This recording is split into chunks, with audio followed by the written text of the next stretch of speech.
माझं नाव साध्वी सुप्रिया प्रसन्न रामदास। मी इयत्ता 5वी शिकत आहे।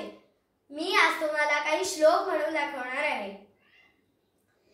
आकाशात पतितं तोयं यथा गच्छति सागरं सर्वदेव नमस्कार केशवं प्रति गच्छति कुसुमं वर्णसम्पन्नं गन्धहीनं न शोभते क्रियाहीनं मधुरं वचनं तथा तैलात् रक्षेत् जलात् रक्षेत् शिथिलबन्धनात् मूर्खहस्तेन दातव्यम् एवं वदति पुस्तकं।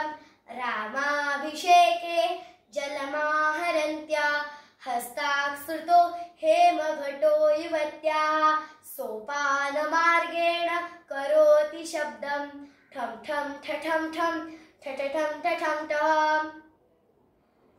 परोपकाराय फलन्ति वृक्षाः परोपकाराय वहन्ति नद्यः परोपकाराय दुहन्ति गावः परोपकाराय मिदं शरीरं। धन्यवादः।